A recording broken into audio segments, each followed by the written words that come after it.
तो आज का जो भारत हमें जो दिख रहा है वो उसका परिणाम है कि जब पंडित जवाहरलाल नेहरू ने अपने जो संस्थाओं का निर्माण किया था वो आगे चल के सिस्टमाइज्ड वे में हमको इकोनॉमिक डेवलपमेंट दे पाई। तो इसी के साथ मैं सभी का स्वागत करता हूं और आगे की कार्रवाई के लिए मैं भुवनेश। बहुत बहुत धन्यवाद सर। मैं अब हमारे महाविद्यालय के परिचय और सांभर के परिचय के लिए हमारे महाविद्यालय के वरिष्ठ संकाय सदस्य एनसीसी के captain sir doctor GP Dayma ji से निवेदन करता हूं कि वो आगे हमारे महाविद्यालय का परिचय दें। आदरणीय डॉक्टर ज्ञान प्रकाश दायमा जी। दायमा सर अनम्यूट कर लीजिए। Okay sir, thank you. राजकीय शाकंभर स्नातकोत्तर महाविद्यालय सांभर लेक के तत्वावधान में आयोजित इस वेबिनार में आप सभी को मेरा अभिवादन व आप सभी का अभिनंदन।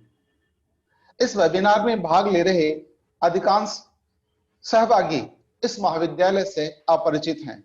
वह जिस छोटे से कस्बे में यह महाविद्यालय स्थित है उस कस्बे की विशेषताओं से भी अनभिज्ञ है।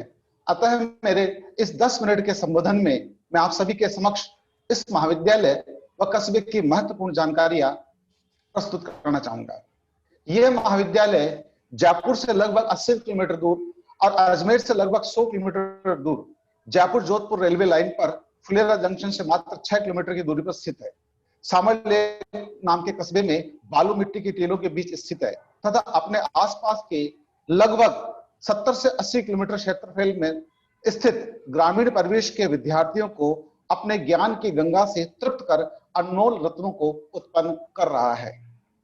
इस महाविद्यालय की स्थापना आज से लगभग 51 वर्ष पूर्व सन 1969 में तत्कालीन मुख्यमंत्री श्री मोहनलाल जी सुखाड़िया के कर कमलों से हुई थी।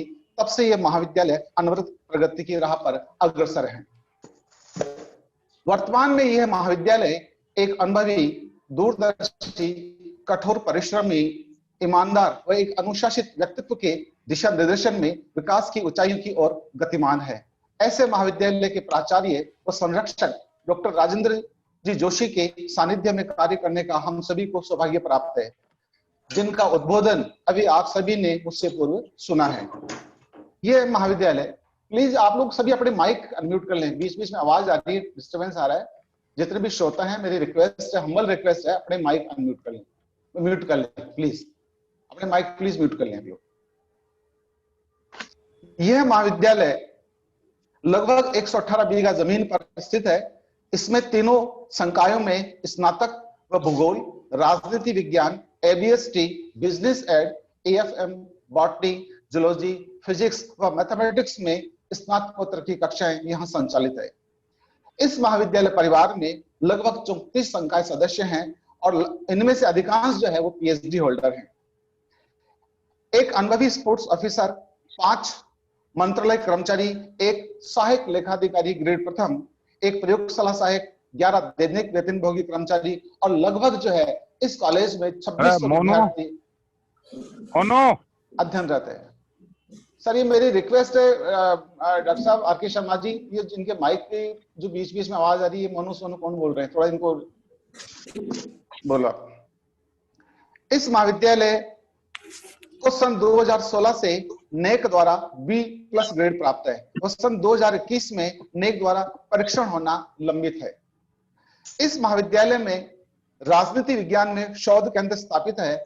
वह महाविद्यालय के अनुभवी व कठोर परिश्रमी संकाय सदस्यों द्वारा भूगोल, राजनीति शास्त्र व वाणिज्य के विषयों में शोध कार्य यहाँ करवाया जाता है।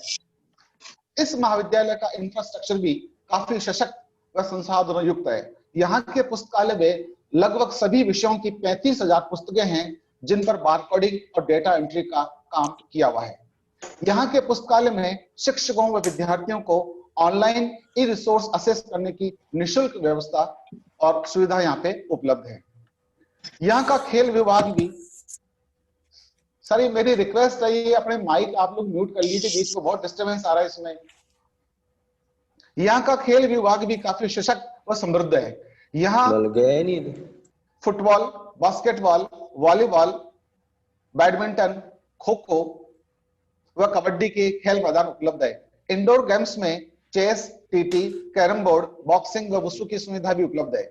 यहाँ के sports officer doctor Surendra Singh ji Rathore के नेतृत्व में विद्यार्थियों ने खेल के क्षेत्र में राज्य स्तरीय व राष्ट्र स्तरीय पहचान बनाई है। भारत सरकार के खेल विभाग के सौजन्य से लगभग 50 लाख रुपए की लागत से निर्मित यहाँ एक बहुत ही शानदार जिम्नेशियम भी है, जहां कई विद्यार्थी आते हैं और जो है जिम करते हैं।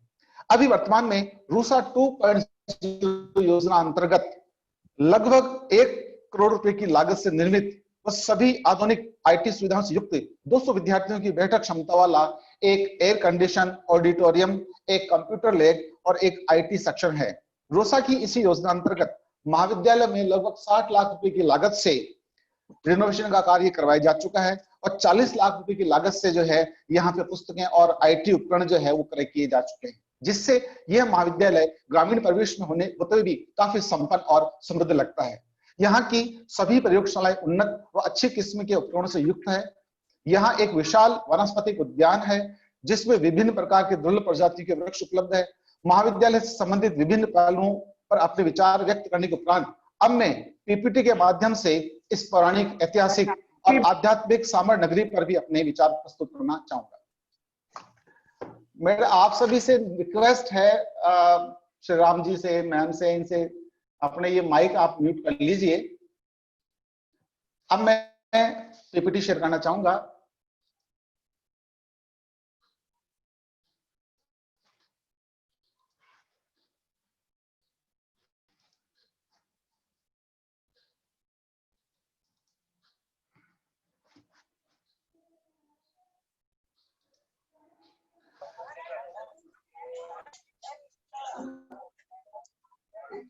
देखिए, सांबर लेक के बारे में प्लीज प्लीज प्लीज मेरी रिक्वेस्ट है आप लोगों से। ये खेमचंद गुर्जर जी साहब, कौन सा है ये, अपने मोबाइल ये अपने बंद कर लीजिए, अपने म्यूट कर लीजिए अपने माइक को। सांबर सॉल्ट लेक इंडिया की सबसे लार्जेस्ट इनलैंड सलाई लेक है। की लेंथ 35.5 किलोमीटर है और इसकी जो चौड़ाई है वो 3 से 11 किलोमीटर है और इसकी जो गहराई है झील की 3 मीटर है। कैचमेंट एरिया इसका, मेरा प्लीज सभी से रिक्वेस्ट है, बार बार मैं कह रहा हूँ, खेमचंद जी गुजर साहब ने शायद इनका ये चालू है, इसका इनका ये प्लीज बंद कर लें, आप माइक म्यूट कर लें अपना। सरकमफेरेंस झील का 96 किलोमीटर है और जो झील है, सांबर झील है, इसकी शेप इलिप्टिकल है और इसमें मिंडा है, रूपनगढ़ है, खंडेला है, खारियां है। ये जो बरसाती नदियां हैं इस झील में आके गिरती हैं और इसके आसपास जो है लगभग 38 गांव का एक क्लस्टर है, सेटलमेंट्स हैं, जिनमें गुडा, जाबदीनगर, नावा, राजास हैं और सांबर जो है एक प्रमुख शहर है जो झील के किनारे बसा हुआ है। और इस झील के नजदीक जो है सबसे पुरानी जो अरावली हिल्स है वो मौजूद है वहां पे। और इस झील के बीच में से गुड़ा और जफोक के बीच में एक डैम बना हुआ है जो इस झील को जो है, लगभग ये डैम जो है 5.1 किलोमीटर लंबा है, आगे स्लाइड में बताऊंगा आपको मैं, जो इस झील को जो है बाइफरकेट करता है। और ये जो झील है, लगभग इस झील में 1,96,000 टन जो है साल्ट हर साल यहाँ पैदा होता है और टोटल जो इंडिया का साल्ट प्रोडक्शन है उसका लगभग जो है 9% यहाँ साल्ट बनता है। और यहाँ जो नमक बनता है वो ब्राइन के इवोपरेशन के द्वारा बनता है और यहाँ का जो मैनेजमेंट है वो सांबर साल्ट लिमिटेड के हाथों में है, जो कि हिंदुस्तान साल्ट लिमिटेड और स्टेट गवर्नमेंट का एक जॉइंट वेंचर है। ये जो स्लाइड में आपको दिखाने जा रहा हूं, इसमें आप देख सकते हैं कि जो इसमें जो स्काई ब्लू कलर है ये लेक का है जिसमें पानी भरा हुआ है और इस लेक में बीच में जो काली लाइन सी जो आप देख रहे हैं वो लाइन जो है जयपुर से जो जोधपुर रेलवे लाइन जाती है वो है। और इस झील में 5 एफिमेरल रिवर्स भी आप यहाँ इसमें देख सकते हैं जो इसमें बता रखा है। ये खारिया रिवर है, ये मिंडा रिवर है इसमें, और ये खरड़िया रिवर है और ये रूपनगढ़ रिवर है। ये नदियां जो है बरसाती नदियां जो है इसके कैचमेंट एरिया से जो बरसात का पानी होता है वो बह के आता है और इस झील में गिरता है। आप इस झील में आप देखिए यहाँ पे ये जो काली लाइन है ये गुडा और जफोक के बीच में एक डैम है जो 5 किलोमीटर लंबा है और ये इस झील को बाइफरकेट करता है। ये झील का मेन पार्ट है और ये इधर जो है ये पार्ट जो है इसका रिजर्वायर जो है, इस रिजर्वायर में नमक का प्रोडक्शन होता है। और ये जो इसका ये जो मेन एरिया है, मेन लेक है, इसमें एफ्यूवियल रिवर्स आके इसमें गिरती हैं। तो इस प्रकार से यह आप देख सकते हैं सामर टाउन यहाँ पे स्थित है, और यहाँ से जो है ये अजमेर, जयपुर और जोधपुर के लिए यहाँ से लाइनें इसमें जा रही है। आप सभी को मालूम है कि हमारे भारत में लगभग 26 रामसर साइट्स हैं। इनमें से 2 रामसर साइट्स जो है वो हमारे राजस्थान में है, एक जो है भरतपुर में है केवलादेव नेशनल पार्क के नाम से, और दूसरा जो सामरलेक है वो भी हमारा जो है एक रामसर साइट्स में है। एक जो है विश्व प्रसिद्ध जो है एक यहाँ की वेटलैंड है, इसलिए सामरलेक का जो नाम है पूरे विश्व के अंदर जो है इसका विख्यात है, इस वेटलैंड के कारण से और रामसर साइट्स के कारण से। ये जो आप स्लाइड देख रहे हैं इसमें जो दूर दराज से जो माइग्रेटरी बर्ड्स आते हैं, दूसरे देशों से जो माइग्रेटरी बर्ड्स आती हैं, उनकी स्लाइड्स है, ये पूरी लिस्ट बनी हुई, इसमें बर्ड्स के नाम है। और ये जो आप स्लाइड देख रहे हैं इसमें आपको जो है फ्लेमिंगो की 2 प्रजातियां इसमें दिखाई दे रही है, ग्रेटर फ्लेमिंगो और लेसर फ्लेमिंगो। ये जो 2 प्रजातियां हैं इनको देखने के लिए देश विदेश के लोग आगे यहाँ आते हैं, और ये जो प्रजातियां हैं नॉर्थ एशिया से और साइबेरिया से जो है नवंबर और फरवरी के बीच में आती है। आजकल तो ये पूरे 12 महीने जो है ये फ्लेमिंगो यहाँ बैठे रहते हैं। आप बिल्कुल जो है जो यहाँ बिल्कुल गांव के जो पास का एरिया है, टाउन की जो पास का एरिया है, वहां से खड़े होकर भी इन फ्लेमिंगो को आराम से आप इनको देख सकते हैं। ये फ्लेमिंगो एक बड़ा एनलार्ज वो है, इसका इमेज है इसकी।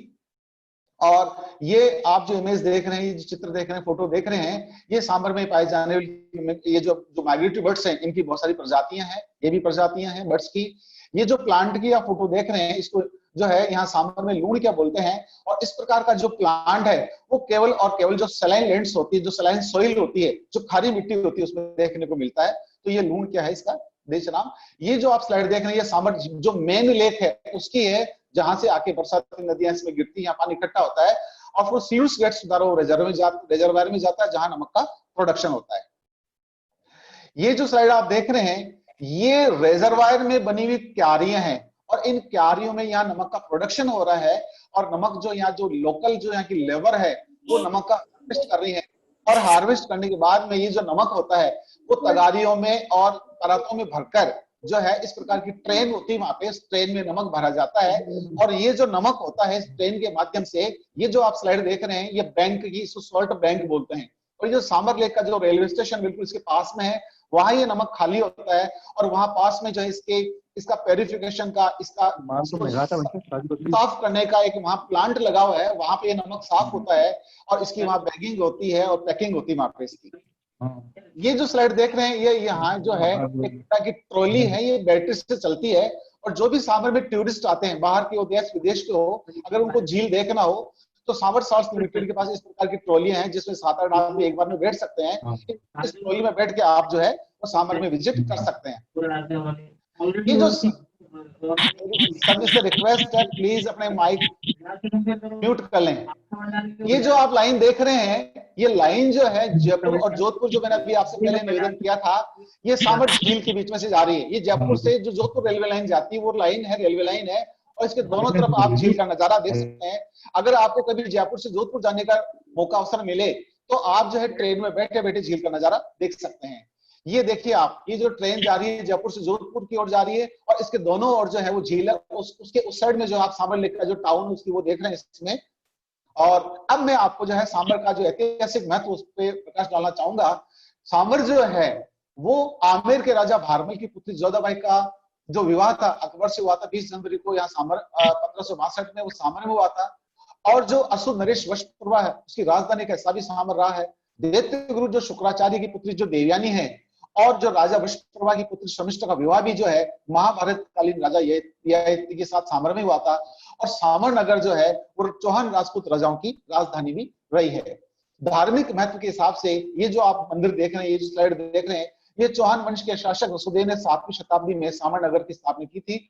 और ये जो शाकंभरी माता का मंदिर आप जो देख रहे हैं, ये सांबर की अधिष्ठात्री देवी है। और ये सांबर से 18 से 20 किलोमीटर दूर जो पीछे आप जो अरावली पर्वतमाला देख रहे हैं, इसकी गोद में स्थित है।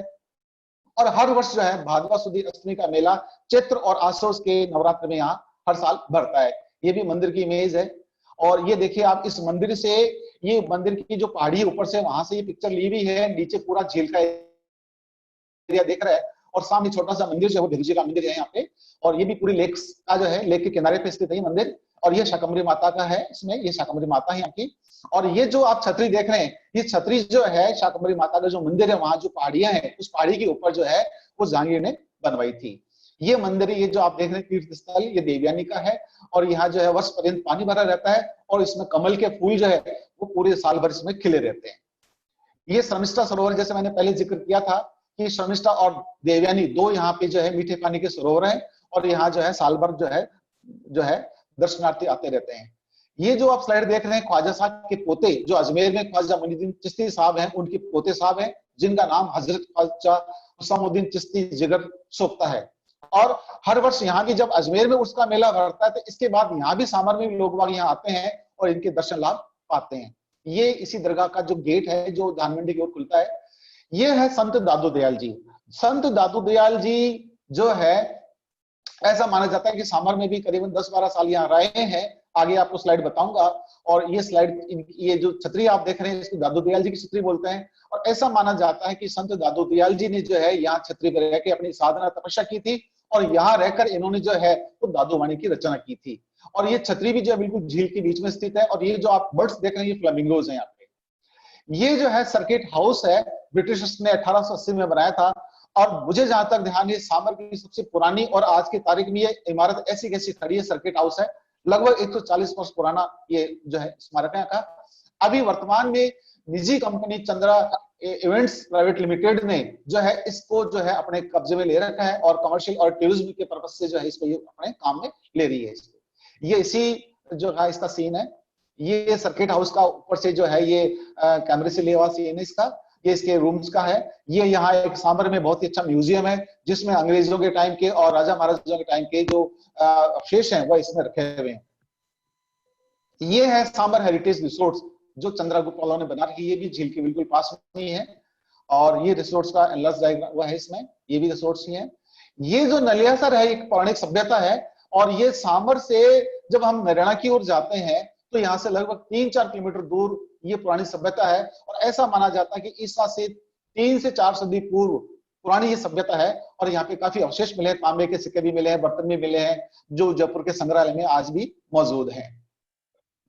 ये कुछ यहाँ की महत्वपूर्ण इवेंट्स, यहाँ सामर में जो पिक्चरें और जो गाने शूट होते हैं, यहाँ सामर लेक जो है हमारा इस पॉइंट भी काफी महत्वपूर्ण है। यहाँ सामर में जोधा अकबर है, दिल्ली 6 है, वीर है, गुलाल है, हाईवे है, द्रोण, जिला गाजियाबाद, पीके फिल्म्स, तेवर है, रामलीला है, सुपर 30 आदि पिक्चरें यहाँ पिक्चराइज हुई है। इसके अलावा डीजे वाले बाबू और कार में म्यूजिक बजा आदि गाने भी यहाँ पे पिक्चराइज हुए हैं।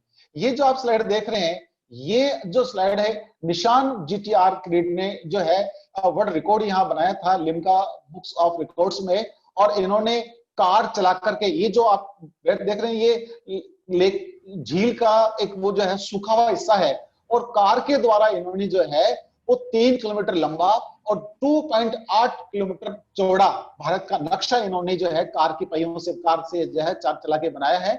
और ये जो रिकॉर्ड है लिम्का बुक्स ऑफ रिकॉर्ड में आज भी दर्ज है। और टोटल इसकी जो आउटलाइन पेरिफेरी है वो 14.7 किलोमीटर है। और ये लास्ट ये है। Thank you. जय हिंद, जय भारत। अब मैं भुवनेश जी से कहूंगा आगे का कार्यक्रम संभालिए। बहुत बहुत धन्यवाद सर, बहुत शुक्रिया। आपने घर बैठे ही सामर घुमा दिया। Thank you thank you. बहुत अच्छी बात है। ये महाविद्यालय और हमारे सांबर क्षेत्र के बारे में जानकारी दी, आपका बहुत बहुत धन्यवाद, बहुत शुक्रिया सर। अब मैं हमारे वेबिनार को आगे बढ़ाने के लिए और हम इस वेबिनार का परिचय देने के लिए आधुनिक भारत के निर्माता और पंचशील सिद्धांत और हमारे जो कीनोट स्पीकर हैं उनके परिचय के लिए हमारे वरिष्ठ संकाय सदस्य इस वेबिनार के संयोजक मैम डॉक्टर किरण शुक्ला जी से निवेदन करता हूं कि वो आगे की कार्रवाई करें। डॉक्टर किरण शुक्ला मैडम जी, अनम्यूट कर लीजिए मैडम।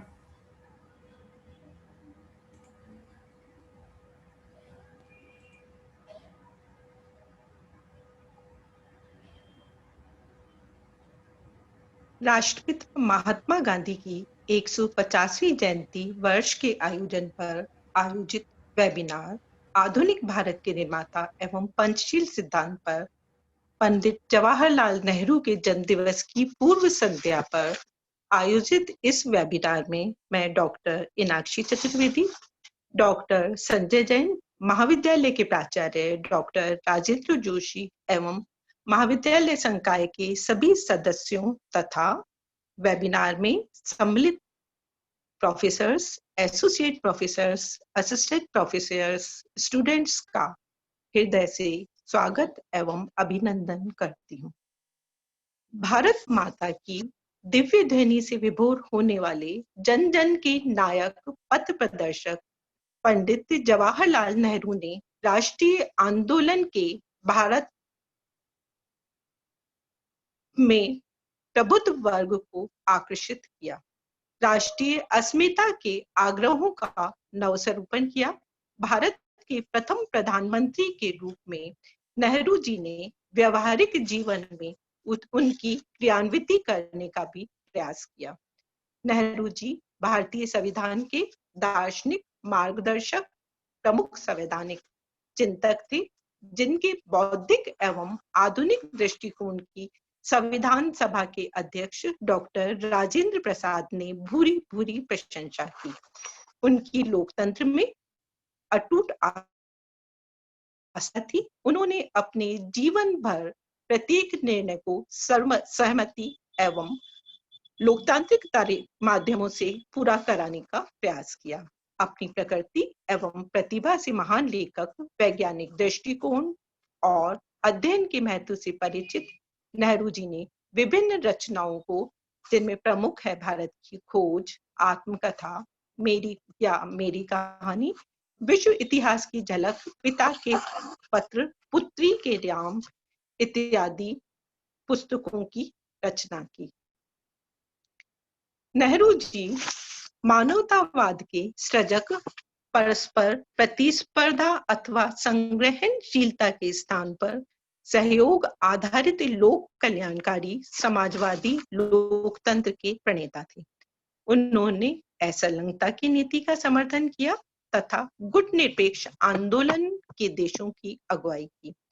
आपने एशिया एवं अफ्रीका के नव जागरण को संबल प्रदान किया। विश्व शांति के अग्रदूत तथा उनके सद्प्रयत्नों से भारत ने पंचशील सिद्धांत को स्वीकार किया, जो कि आज की वेबिनार का विषय भी है।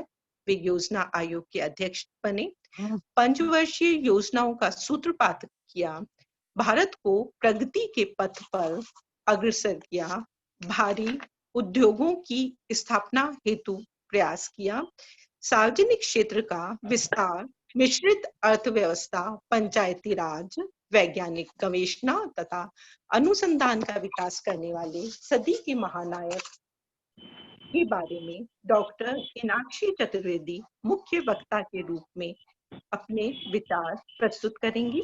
डॉक्टर मीनाक्षी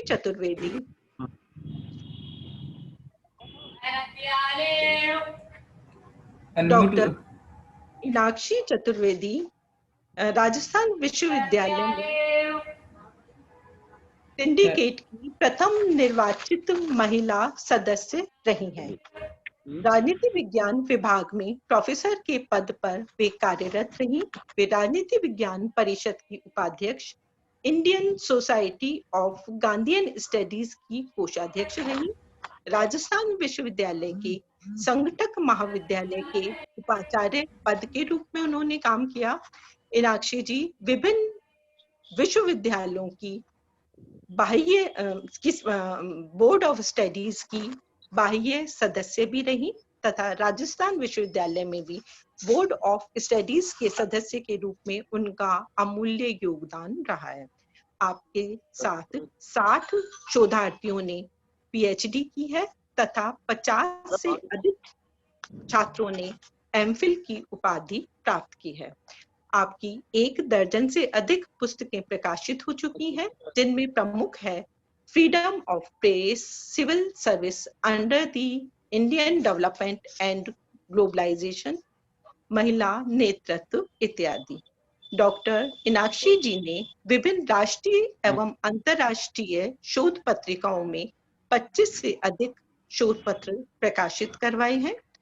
आपने समय समय पर विभिन्न राष्ट्रीय एवं अंतर्राष्ट्रीय संगोष्ठियों का आयोजन भी किया है। मैं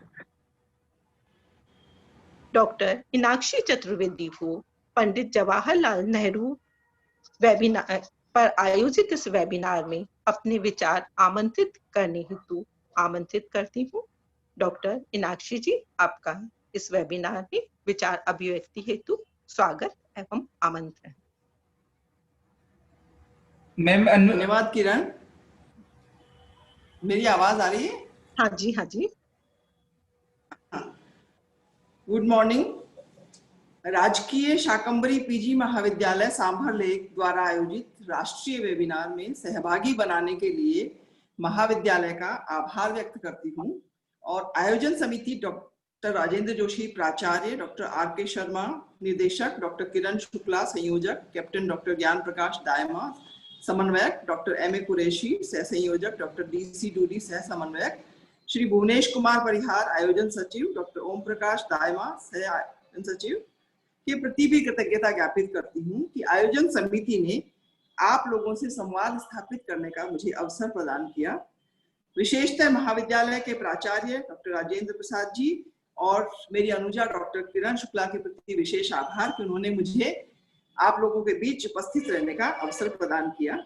और किरण का इतना स्नेह सिक्त आग्रह था कि आज त्योहार होने के बावजूद भी मैंने उसको सहर्ष स्वीकार किया, और अगर मैं ना करती तो ये मेरा लॉस होता। आज आपकी राष्ट्रीय वेबिनार है, उसका जो मुख्य विषय है भारत के नीति निर्माता पंचशील सिद्धांत। आप और हम सब जानते हैं कि लंबे स्वतंत्रता संग्राम के पश्चात भारत को स्वतंत्रता मिली थी, और जिस समय भारत स्वतंत्रता संग्राम लड़ रहा था उस समय एशिया और अफ्रीका के और बहुत सारे देशों में भी स्वतंत्रता संग्राम लड़ा जा रहा था। और समय के क्रम में भारत ने उसकी अगुवाई की और हमें उपनिवेशवाद से हमें भी मुक्ति मिली, और बहुत सारे एशिया और अफ्रीका के देशों में स्वतंत्रता की एक बयार सी आ गई। अंग्रेजों के ब्रिटिश शासन ने भारत की सामाजिक व्यवस्था पर प्रहार किया, आर्थिक व्यवस्था को तहस नहस किया और सांस्कृतिक परंपरा को नष्ट करने का पूरा प्रयास किया, और उसमें काफी सीमा तक सफल भी हुए। ऐसी स्थिति में भारत बहुत चुनौतियों के साथ स्वतंत्र हुआ। स्वतंत्र भारत के प्रथम प्रधानमंत्री जवाहरलाल नेहरू थे, जिनके साथ स्वतंत्रता संग्राम का करिश्मा भी जुड़ा हुआ था। वे संविधान सभा के सदस्य भी थे और अंतरिम जो सरकार बनी थी 46 में, उसके भी प्रधानमंत्री थे, उसका भी नेतृत्व कर रहे थे। और संविधान सभा में भी जवाहरलाल नेहरू ने महत्वपूर्ण निर्णायक भूमिका का निर्वहन किया। संविधान के मूलभूत सिद्धांतों और दर्शन के स्वरूप को निर्धारित करने में उनकी निर्णायक भूमिका रही, और 1947 में भारत के प्रथम प्रधानमंत्री बने। प्रधानमंत्री के रूप में उन्होंने अपने सामाजिक और राजनीतिक दृष्टिकोण को कार्य रूप में परिणित करने का उन्हें अवसर प्राप्त हुआ, और उन्होंने बहुत कुशलता पूर्वक उस कार्य को संपन्न किया। देश की आर्थिक नीतियों के समाजवादी झुकाव, आर्थिक विकास की योजनाबद्ध पद्धति, मिश्रित अर्थव्यवस्था और अंतरराष्ट्रीय राजनीति में गुटनिरपेक्षता के माध्यम से भारत की स्वतंत्र और प्रभावी स्थिति को सुनिश्चित करने में नेहरू की महत्वपूर्ण भूमिका रही है। प्रधानमंत्री के रूप में, नीति निर्माता के रूप में नेहरू बहुत प्रभावी सिद्ध हुए, और उस समय देश अस्थिरता के दौर से गुजर रहा था। उस अस्थिरता को स्थिरता में परिणित करना, अर्थव्यवस्था को सुदृढ़ बनाना और सामाजिक व्यवस्था पर जो प्रहार हुए थे उससे सामाजिक व्यवस्था को में संतुलन स्थापित करना, और सांस्कृतिक जो हमारी परंपराएं थी उनको बिल्कुल जो नष्ट भ्रष्ट कर दिया गया था उनको बनाए रखने का चुनौतीपूर्ण दायित्व लेकर नेहरू ने भारतीय संविधान के माध्यम से संस्थाओं का निर्माण किया और संस्था निर्माण कर नीतियों में उनको परिणित किया।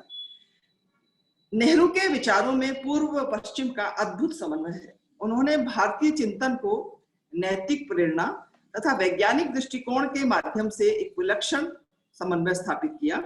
नेहरू ने भारत में लोकतंत्र और समाजवाद की मौलिक व्याख्याएं की।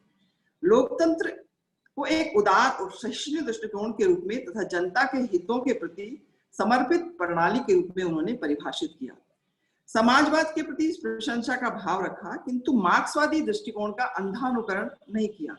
उन्होंने साम्यवाद में अंतर्निहित समानता और आर्थिक न्याय के मानवतावादी पक्षों को स्वीकार किया, किंतु हिंसा तथा वर्ग कटुता जैसे मानवीय गरिमा को निषेध करने वाले पक्षों को पूर्णतः अस्वीकार किया। लोकतंत्र के उदार मंतव्यों व समाजवाद के आदर्शों के मध्य समन्वय स्थापित करके लोकतांत्रिक समाजवाद के एक संदर्भ में परिभाषित और प्रतिष्ठित किया। यह उनका एक मौलिक योगदान था।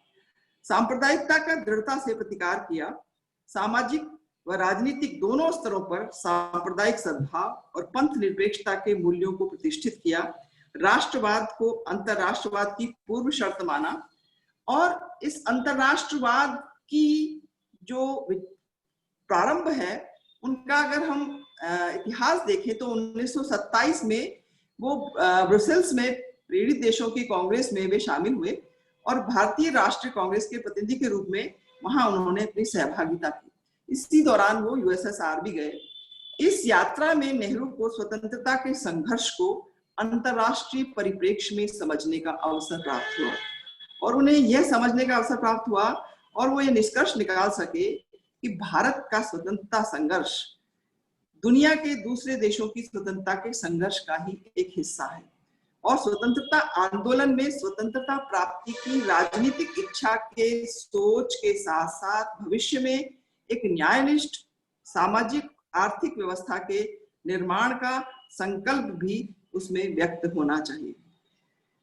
गांधी से भी नेहरू बहुत अधिक प्रभावित थे। गांधी के अहिंसा के दर्शन और आध्यात्मिक व्याख्याओं से वो पूरी तरह सहमत नहीं थे, किंतु राष्ट्रीय व अंतरराष्ट्रीय विषयों के निर्णय की एक नैतिक प्रणाली के रूप में अहिंसा के महत्व को उन्होंने स्वीकार किया। अपने गांधी के नेहरू से पर्याप्त मतभेद थे, लेकिन पर्याप्त मतभेदों के बावजूद भी गांधी नेहरू के निकट अपने आप को समझते थे और उनसे जब इस विषय पर स्पष्टीकरण कभी मांगा गया तो उन्होंने दृढ़तापूर्वक कहा कि मुझे विश्वास है कि जब मैं नहीं रहूंगा तो जवाहरलाल मेरी भाषा बोलेगा। और वास्तव में बाद में उनके आग्रहों में नैतिक प्रेरणा गांधी से ही प्राप्त हुई और उनकी गतिविधियों में वो नैतिक प्रेरणा स्पष्ट दिखाई देती थी। नेहरू धार्मिक और आध्यात्मिक न होते हुए भी वो एक ऐसी सत्ता में जरूर विश्वास करते थे जो कि भौतिकता से परे है, जो यह लौकिक जो बातें हैं या जो एक प्रकार से कहें कंज्यूमरिज्म जो है या मेटीरियलिज्म है उससे वो परे है और एक ऐसी सत्ता जिसको वो अध्यात्म और ईश्वर का नाम गांधी की तरह नहीं देना चाहते थे, लेकिन एक ऐसी परम सत्ता में विश्वास जरूर करते थे। नेहरू ने मानवीय जीवन में भौतिक और स्थूल तत्वों की अपेक्षा सूक्ष्म नैतिक प्रेरणाओं के महत्व को स्वीकार किया। ऐसी सत्ता में विश्वास किया जो भौतिकता से परे है। नेहरू व्यक्तिवादी नहीं अपितु मानवतावादी है। उदारवाद व्यक्ति के जीवन में राज्य के अनावश्यक हस्तक्षेप का निषेध करता है और व्यक्ति की अपने हितों में निर्णय लेने की बौद्धिक क्षमता में विश्वास करता है। वहीं मानववाद बौद्धिक क्षमता से नहीं तो मानव की नैतिक प्रेरणा में विश्वास करता है। यह नैतिक चेतना ही मनुष्य को अपने कल्याण और सामुदायिक हित के मध्य समन्वय स्थापित करने की क्षमता प्रदान करती है। मानवतावादी पृष्ठभूमि के कारण ही उन्होंने समाजवाद के सामाजिक और आर्थिक न्याय के उद्देश्यों की प्राप्ति के लिए उन्हें समाजवादी तरीकों की अपेक्षा गांधी की अहिंसावादी पद्धति को ने अधिक आकर्षित किया। राष्ट्रवाद के भावनात्मक पक्ष पर बल दिया और भारत के अतीत, वर्तमान और भविष्य के मध्य समन्वय स्थापित करने पर उनका आग्रह था। दृष्टिकोण उनका खुला था और भारत के स्वर्णिम भविष्य की कामना वो करते थे और इसके लिए भारत की स्वतंत्रता की अनिवार्यता अपेक्षित थी।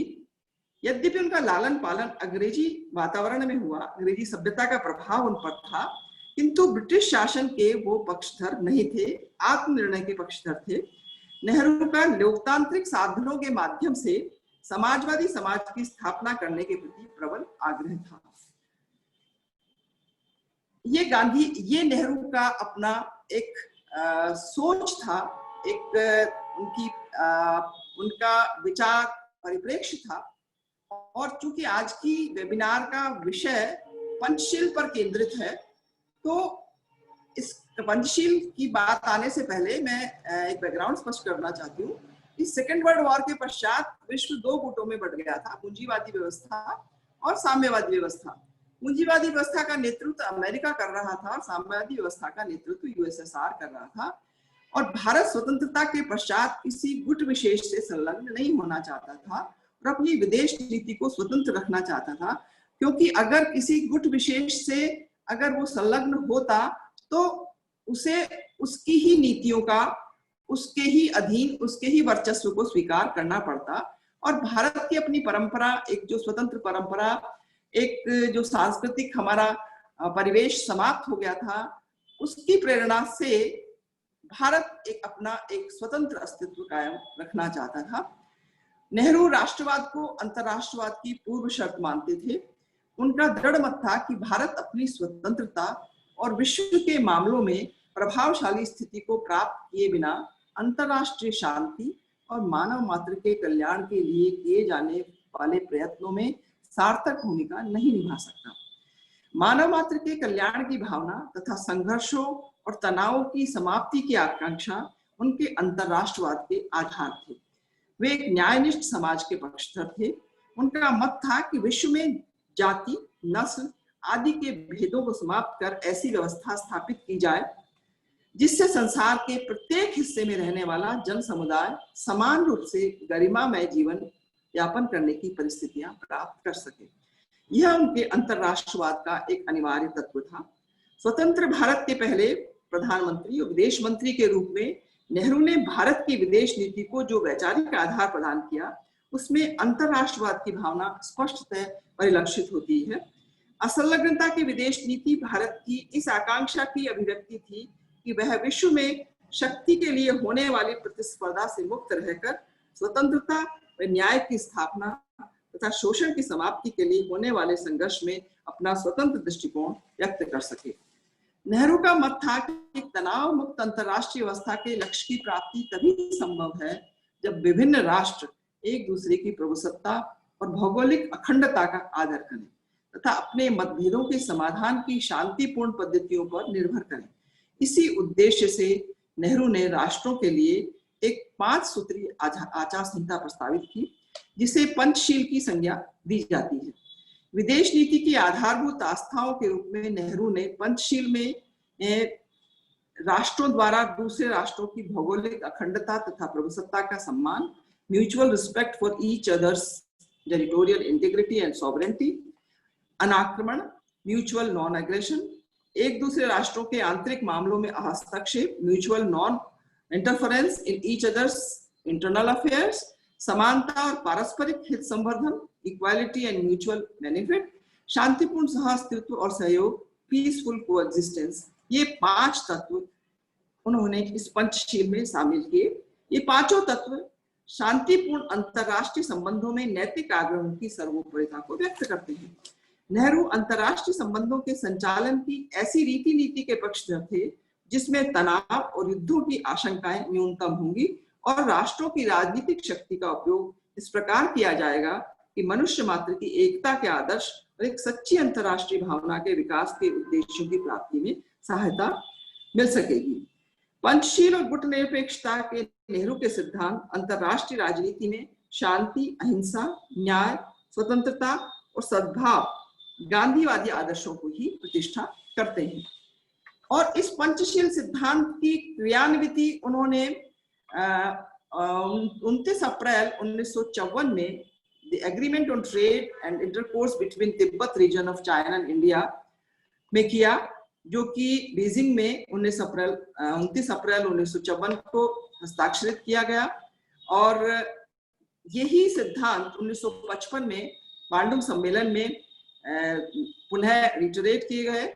और ये बौद्ध धर्म के तत्व हैं। ये तत्व हालांकि आदर्शात्मक हैं और यूएन की जो जनरल असेंबली है उसने भी 11 दिसंबर 1957 को इनको स्वीकार कर लिया था। लेकिन ये पंचशील का सिद्धांत पूरी तरह से आदर्शात्मक था और आदर्श का अपना महत्व है।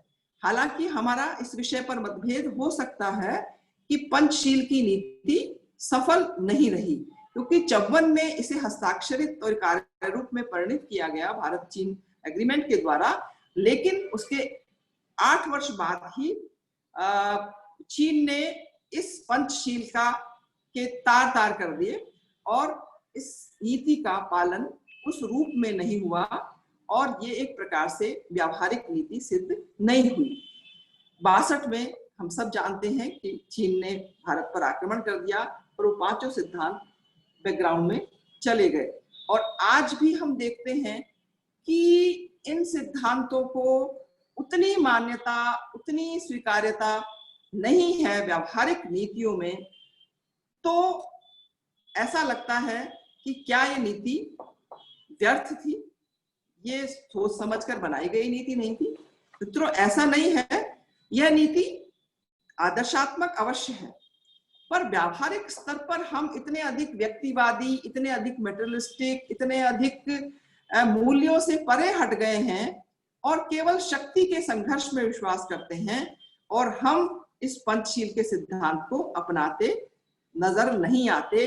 लेकिन हम इस बात से भी परिचित हैं कि ये नीति आदर्शात्मक है और आदर्श का हमेशा अपना एक महत्व होता है। आदर्श हमेशा एक ऊंचे स्तर पर होता है, उसे प्राप्त करने के लिए प्रयत्नशील रहना पड़ता है।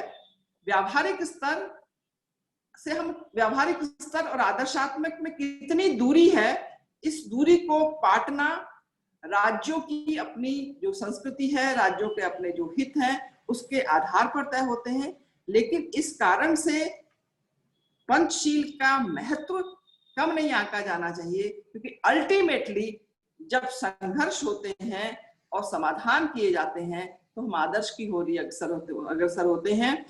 युद्ध के पश्चात भी हम जब समझौता करते हैं तो शांति संधियों और आदर्श के सिद्धांतों के द्वारा करते हैं। इसलिए पंचशील का महत्व स्वयं सिद्ध है, ये आदर्श था, आदर्श है और इस आदर्श की ओर हमें सदैव अग्रसर होना होगा।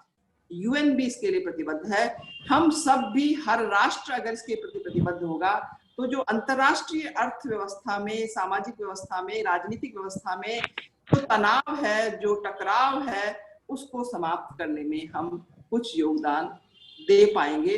ये नेहरू का अप्रतिम योगदान है। यही बात कहकर मैं अपनी बात समाप्त करती हूँ और आयोजकों को धन्यवाद देती हूँ कि उन्होंने इतनी कम समय में एक बहुत ही सफल वेबिनार का आयोजन किया। बहुत बहुत धन्यवाद। बहुत शुक्रिया मैम, इस ज्ञानवर्धक आभार के लिए आपका बहुत बहुत हार्दिक आभार। अब मैं एक मिनट डॉक्टर इनाक्षी जी, वेबिनार में एक नए दृष्टिकोण से अत्यधिक गूढ़ व्यापक विचार अभिव्यक्ति हेतु आपको बहुत बहुत साधुवाद। त्योहार पर अपने व्यस्तम पलों से समय निकालने व सदैव स्नेहिल मार्गदर्शन हेतु बहुत बहुत धन्यवाद एवं आभार। इस अपेक्षा के साथ कि आपका ये सहयोग सदैव बना रहेगा। धन्यवाद मैम। अब मैं हमारे अगले वक्ता डॉक्टर संजय जैन, सह आचार्य राजनीति विज्ञान, जो अभी राजकीय महाविद्यालय किशनगढ़ में कार्यरत हैं। इनको 22 वर्ष का गहन अनुभव है। इनके 15 शोध पत्र और 7 पुस्तकें प्रकाशित हो चुकी हैं। इनका अंतर्राष्ट्रीय राजनीति में विशेष रुचि रखते हैं। सर को मैं इनवाइट करता हूं कि अपने महत्वपूर्ण व्याख्यान के लिए। सर अनम्यूट कर लीजिए। सर, आवाज आ रही है? हाँ, आवाज आ रही है सर। आवाज सुन पा रहे हैं? हाँ बिल्कुल सर बोल। सबसे पहले तो मीनाक्षी मैडम को प्रणाम करता हूं और ये मेरे लिए सौभाग्य की बात है कि मीनाक्षी मैडम के साथ ये वर्चुअल प्लेटफॉर्म में आज शेयर कर रहा हूं। और इसके साथ ही डॉक्टर राजेंद्र जोशी, आयोजन राजकीय शाकंभर महाविद्यालय के प्राचार्य doctor Rajendra Joshi ji, director doctor R K. Sharma ji, coordinator doctor किरण शुक्ला जी, और इसके साथ ही कैप्टन जी.पी. दायमा साहब, कुरैशी साहब, डूडी साहब, भुवनेश जी, ओम प्रकाश जी, इन सबको मैं हृदय के गहन तल से आभार व्यक्त करता हूं कि इन्होंने बहुत ही एक जो कहीं ना कहीं एक विस्मृत सा हो गया था और उस टॉपिक पे एक वेबिनार करने का उन्होंने दायित्व लिया। और बहुत सारी बातें मीनाक्षी मैम कह चुकी हैं, और लेकिन मैं कुछ चीज़ों में, जो जवाहरलाल नेहरू की विरासत है और कहीं ना कहीं हमारी जो अंतर्राष्ट्रीय राजनीति में हम लोग जिस तरीके से, मैडम ने कहा कि अब आदर्श और मूल्य कहीं ना कहीं दरकिनार होते हुए और दरकिनार हो गए हैं, और उसके साथ ही जो शक्ति है, पावर पॉलिटिक्स है, जिसकी आपसे भी बात की थी, वो पावर पॉलिटिक्स कहीं ना कहीं बहुत ज़्यादा हावी हो चुकी है। लेकिन ये बात बहुत ही इम्पॉर्टेंट है कि अगर आदर्श अगर सामने नहीं होंगे तो एक अच्छी अंतर्राष्ट्रीय व्यवस्था का निर्माण नहीं हो सकता है। और जवाहरलाल नेहरू स्वप्न दृष्टा थे। स्वप्न दृष्टा उस सेंस में कि उनका जो पारिवारिक बैकग्राउंड था, उनकी प्रारंभिक शिक्षा इलाहाबाद में, उसके बाद में हैरो और कैम्ब्रिज इंग्लैंड में उनकी शिक्षा हुई, 7 वर्ष वो इंग्लैंड रहे, और उन्होंने इस काल में ब्रिटेन की उदारवाद की परंपराओं को आत्मसात कर लिया था। और उनका ये सामान्य दार्शनिक लोकाचार के साथ विश्वास था, जिसके समर्थन मिल, ग्लैडस्टोन और मॉले थे, और उन पर बर्ट्रैंड रसल और जॉर्ज बर्नार्ड शॉ का बहुत जोरदार प्रभाव पड़ा। हमें ये नहीं भूलना चाहिए कि जवाहरलाल नेहरू अपने जीवन के 9 वर्ष लगभग, और उसको मैं अगर दिनों में कन्वर्ट करके बताऊं आपको, तो 3259 3259 दिवस जवाहरलाल नेहरू जेल में रहे।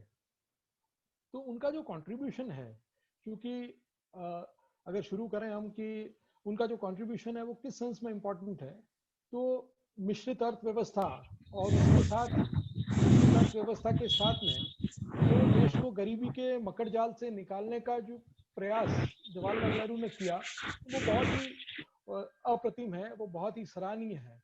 क्योंकि उस समय अगर देखें हम, तो नई आज़ादी प्राप्त होने के बाद में जब एक नवोदित देश होता है और उसको आज़ादी एक 200 वर्षों की गुलामी के बाद में और 200 वर्षों के शोषण के बाद में अगर कोई आज़ादी मिलती है, तो उस कंट्री को लीड करना अपने आप में एक बहुत ही चुनौतीपूर्ण कार्य होता है।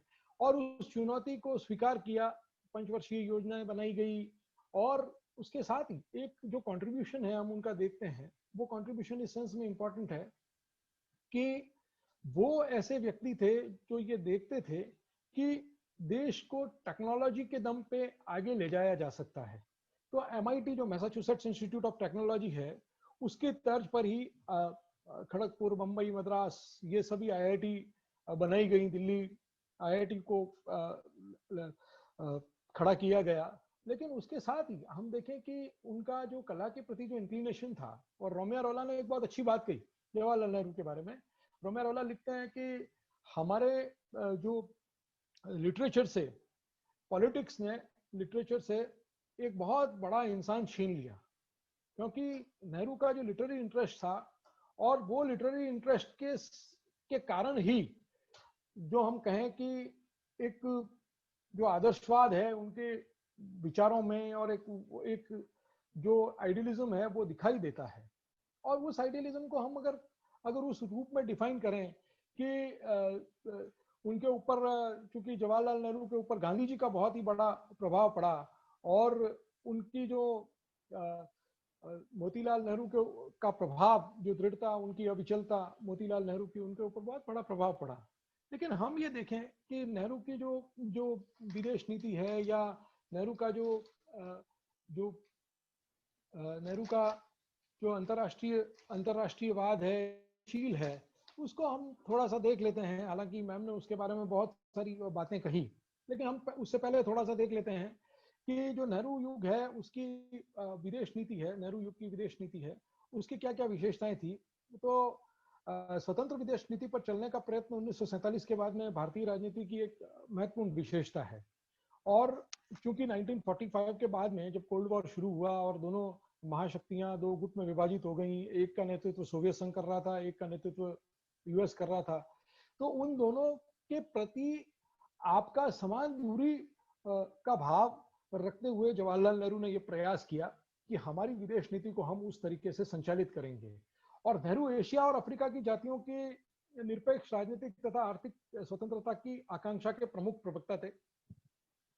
उनकी अफ्रो एशियाई एकता तथा प्रगति की धारणा ने मिस्र के नासिर, घाना के क्वामे एनक्रुमा और लेबनान के काल जमला तथा कासिम को प्रेरणा दी है।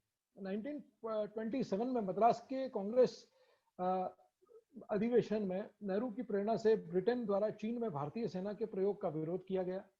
फांसीवादी शक्तियों के वे कटु आलोचक थे और उसके साथ ही ब्रिटेन स्वतंत्रता प्राप्ति करने के पश्चात कोरिया में युद्ध विराम संपन्न कराने तथा हिंद चीन में युद्ध बंद कराने में जो योगदान दिया, और उसके साथ ही स्वेज क्राइसिस के समय में जो उन्होंने एंग्लो फ्रांसिस या एंग्लो फ्रेंच वित्तीय साम्राज्यवाद का को अंत करने के लिए जो समर्थन किया, उसका अत्यधिक महत्व है।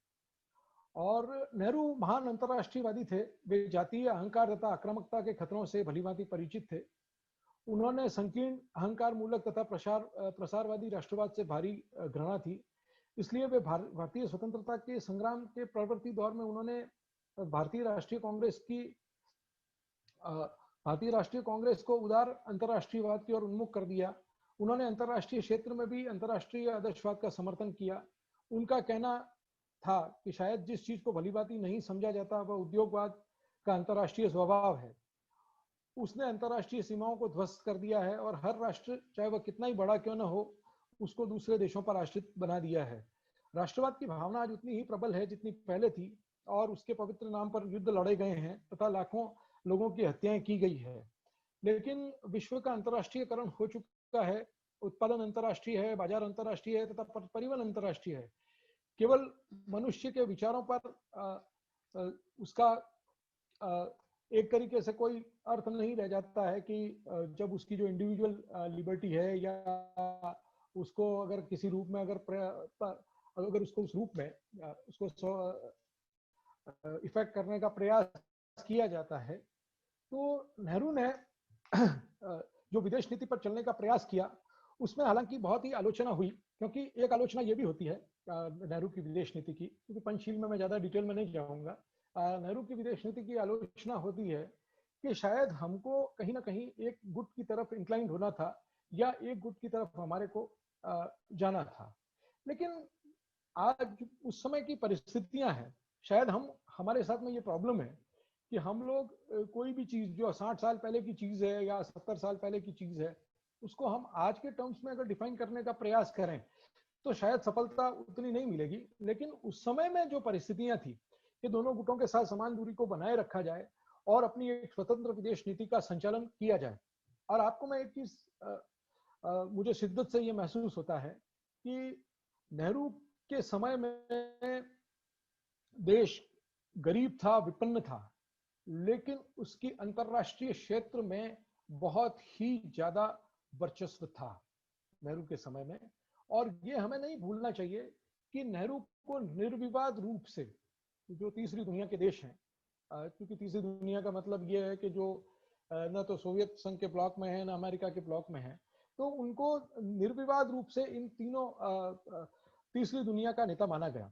अब जवाहरलाल नेहरू गुट निरपेक्षता और उनकी भावना को एक संगठन का स्वरूप दिया, और उसके साथ ही गुट निरपेक्षता का तात्पर्य है कि जो गुट है, किसी भी गुट में शामिल हम नहीं होंगे, लेकिन उसके साथ ही हम लोग अपनी एक ऐसी विदेश नीति का संचालन करेंगे जो मानवीय मूल्यों पर और अंतरराष्ट्रीय जो भावना है या अंतरराष्ट्रवाद है उसके ऊपर वो विदेश नीति आधारित होनी चाहिए। आज हमको ये आश्चर्य लग सकता है कि क्या इस तरीके की आदर्शवादी नीति किसी भी आदर्शवाद से भी विदेश नीति का संचालन हो सकता था, लेकिन हम ये देखते हैं कि उस समय विदेश नीति का संचालन उस अंतरराष्ट्रीयवादी मूल्यों से या ह्यूमन वैल्यूज को बहुत ज्यादा इंपॉर्टेंस देते हुए आपकी विदेश नीति का संचालन किया गया। तो लेकिन प्रॉब्लम ये हुई एक कि पंचशील के बाद में और पंचशील के सिद्धांत के जब आने के बाद में, जब आपका चाइना ने आपके ऊपर अटैक किया या चाइना ने भारत के ऊपर अटैक किया, तो उन शायद मूल्यों के ऊपर बहुत बड़ा क्वेश्चन आया। लेकिन नेहरू इस बात से बहुत सचेत थे पहले भी कि भारत चूंकि एक नवोदित राष्ट्र है और उसको अपने हितों को सही ढंग से आगे बढ़ाना है। तो बिना किसी के साथ कॉन्फ्लिक्ट करे हुए, बिना किसी के साथ झगड़ा करे हुए उसको अपने विदेश नीति को संचालित करना चाहिए। लेकिन होता यूं है कि जब हम किसी भी विदेश नीति को संचालित करते हैं तो उसके प्रोज एंड कॉन्स हो जाते हैं। उसके पक्ष में भी कई चीजें कही जा सकती हैं, उसके विपक्ष में भी कई चीजें कही जा सकती है।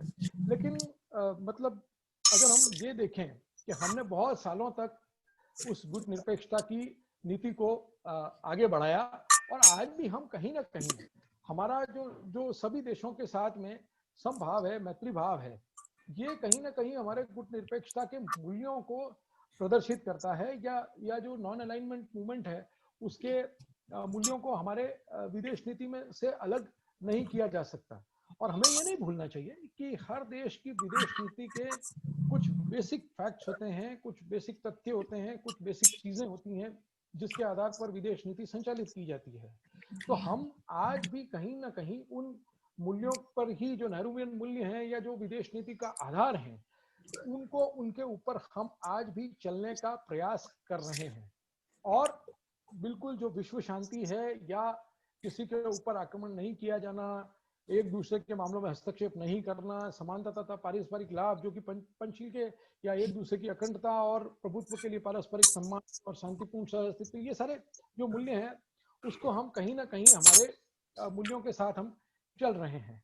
लेकिन अब मैं समाप्त करते समय या मैं इसको अपनी बात को समाप्त करते समय ये कह सकता हूं, या हम ये कह सकते हैं कि नेहरू ने हमारी विदेश नीति को एक नया आकार दिया, उसको एक नई दिशा प्रदान की। और चूंकि एक स्वप्न दृष्टा, जिसको हम कह सकते हैं, नेहरू एक बड़े स्वप्न दृष्टा थे और उनकी रुचि में कई सारा लिटरेरी आर्ट, आप देखेंगे कि कई सारे इंस्टीट्यूशंस जो उस समय बनाए गए वो आज भी बहुत अच्छी तरीके से कार्य कर रहे हैं।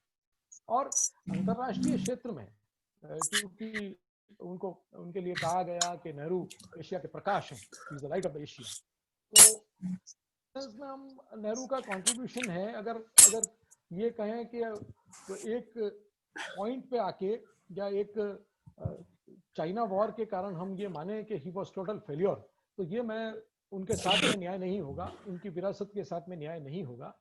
और उन्होंने जो दिशा और दशा देने का प्रयास किया भारत को अपने विजन के थ्रू, अपना जो स्वप्न उन्होंने देखा था उसके थ्रू उन्होंने जो प्रयास किया, वो कहीं ना कहीं हम उसमें जो भारी उद्योगों की स्थापना की गई और उसके साथ ही जो एग्रीकल्चर के क्षेत्र में बहुत सारे परिवर्तन लाए गए, उसका हमें कहीं ना कहीं आज भी उसका हमें फायदा दिखाई देता है। और इसके साथ ही मैं अपनी वाणी को विराम देता हूं और शाकंभर महाविद्यालय की जो पूरी टीम है उसको धन्यवाद देता हूं कि उन्होंने मुझे ये अवसर प्रदान किया। Thank you very much. बहुत बहुत धन्यवाद सर, बहुत बहुत धन्यवाद सर। नेहरू जी के प्रति जो हमारा ज्ञान है, उस ज्ञान में आपका जो ये व्याख्यान है बिल्कुल अभिवृद्धि करेगा और हमें कुछ नई चीज भी जानकारी के लिए मिली। आपका बहुत शुक्रिया और आभार सर। दीपावली के इस पावन त्योहार की वजह से हम ये कार्यक्रम बहुत संक्षिप्त कर पाए हैं। अब मैं हमारे जो कार्यक्रम है, हमारे सभी के धन्यवाद के लिए इस वेबिनार के निदेशक डॉक्टर आर.के. शर्मा जी से निवेदन करता हूं कि वो हम सभी का, हमारे चीफ गेस्ट का और जितने भी हमारे पार्टिसिपेंट शामिल हैं सभी का धन्यवाद करें। आदरणीय डॉक्टर आर.के. शर्मा जी। सर्वे भवन्तु सुखिनः, सर्वे सन्तु निरामयः, सर्वे भद्राणि पश्यन्तु, मा कश्चित् दुःख भाग् भवेत्। ओम शांति शांति शांति।